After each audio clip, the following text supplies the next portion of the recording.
Hi and welcome to my channel. So I'm going to be talking about a really simple thing today. Is the UK still recruiting overseas workers? And indeed, will they continue recruiting overseas workers? This is something that I get at least 100 emails per day in my inbox saying, Melvis, I so want to come to the UK. This is my dream country. I've been trying for X amount of time, but I'm really worried about what I'm seeing on YouTube, about everything that I'm hearing from different people. Are they still recruiting?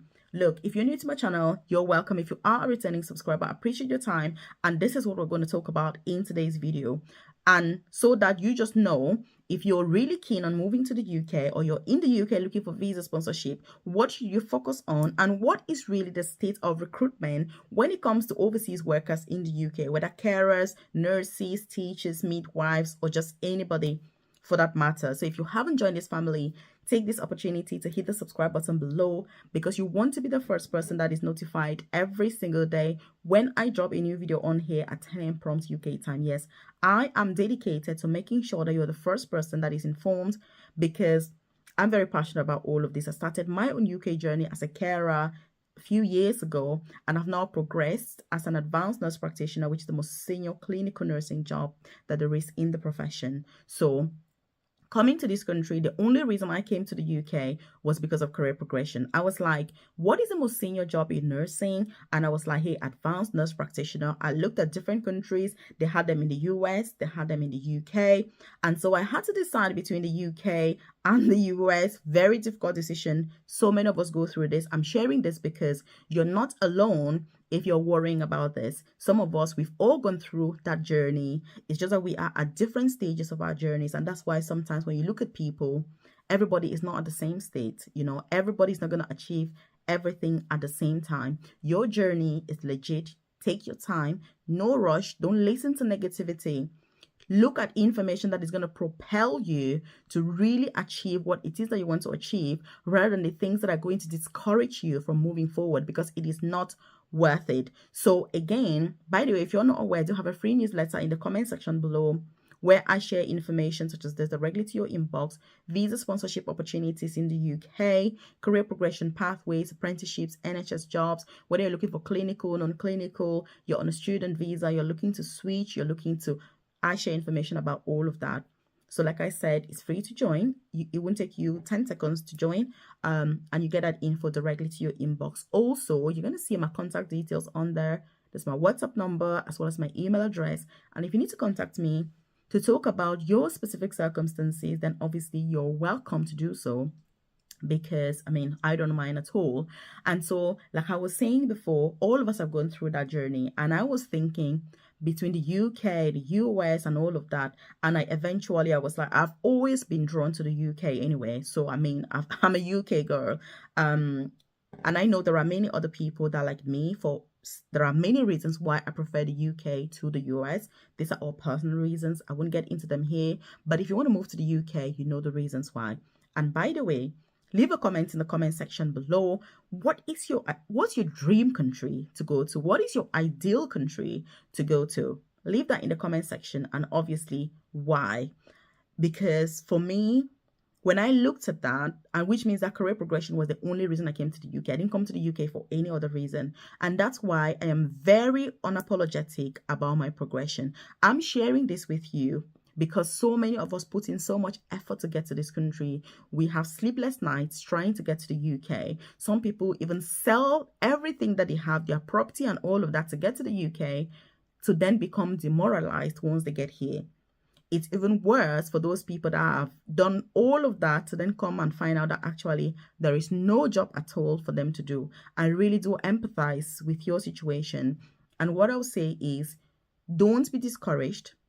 You know, this is not for people that are already here, and we're going to move on to the sponsorship thing because it's just something that's come to my mind, you know, and I'm like, hey, I need to talk about it, obviously, while I remember. So if you're in the UK, it doesn't matter the situation that you're going through.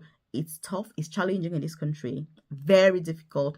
Everybody's busy, nobody's got time, but be motivated, keep going. It's going to feel as though you're not really making any effort, but guess what? Or you're not making any progress, but over time, that's going to compound. It's like that compound interest is going to compound over time and you're going to see the result.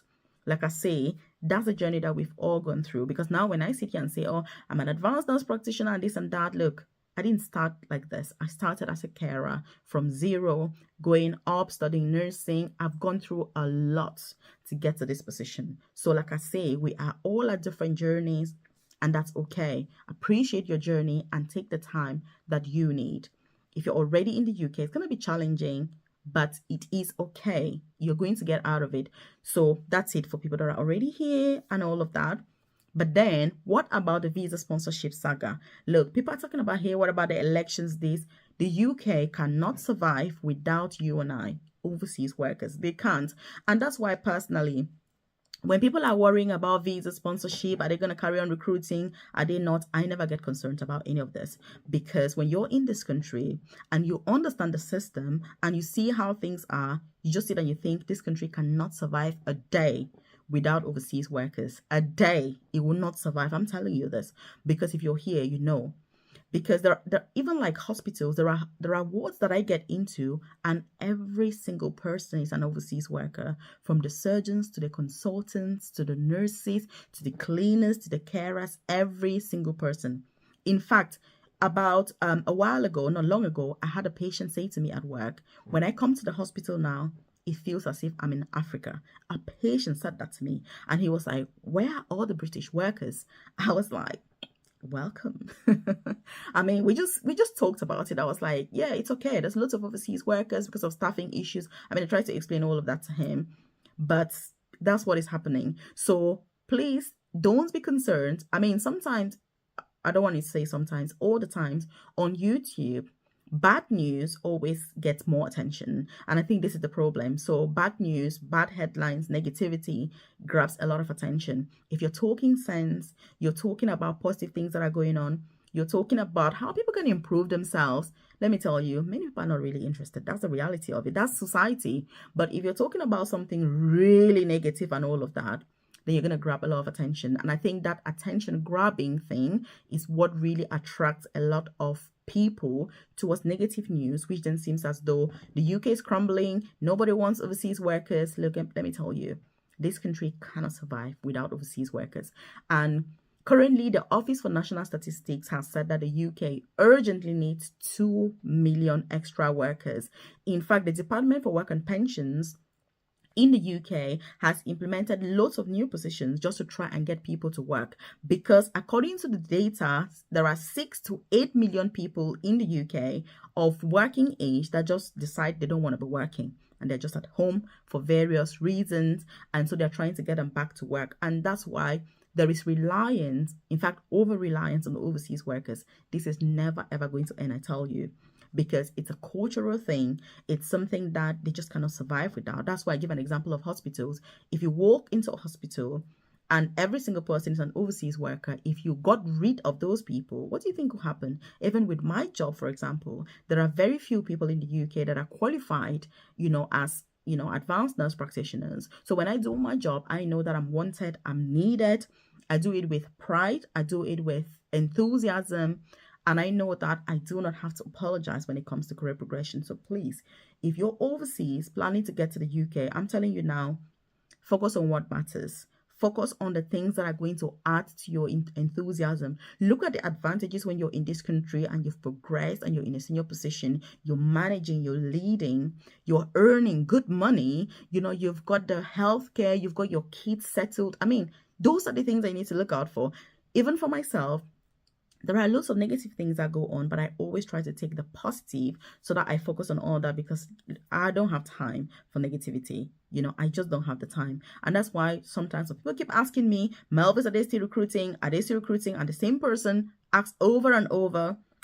I'm just like, please, let me just calm down, take a deep breath, be polite, and show empathy, because overseas recruitment is never ever going to end. I tell you this out of experience, because as you recruit one staff, one person's leaving. As you recruit one, it's like nurses, for example. I remember when I came to the UK was short of about 50,000 nurses. Every year they are recruiting about 50,000 nurses. The numbers are increasing every year, but currently the vacancies are just over 50,000 at the moment. So It's endless. It's an endless vicious circle. So if you're looking for jobs, focus on the opportunities. There is something for all of us. And when you get to the UK, please do not despair. Remember the things that got you to this country. Focus on the positivity. That's what I'm saying, because you're going to reap the reward in the end. It's going to take time. I mean, it's taking time for all of us, but you will get there. So again, what do you think about this? This is more like just a general video, just talking and sharing, ideas like two friends. I hope that this helps somebody. Like I say, my videos are just for less than 1% of people here, people that really understand what this is about, people that are focused, people that are looking long term rather than just now. So I hope you found this helpful. Like I said, if you need to contact me, check the comment section below. You see my contact details. Share this with anybody that can benefit from this, and check out, I've done lots of videos here about different opportunities in the UK, and check this out.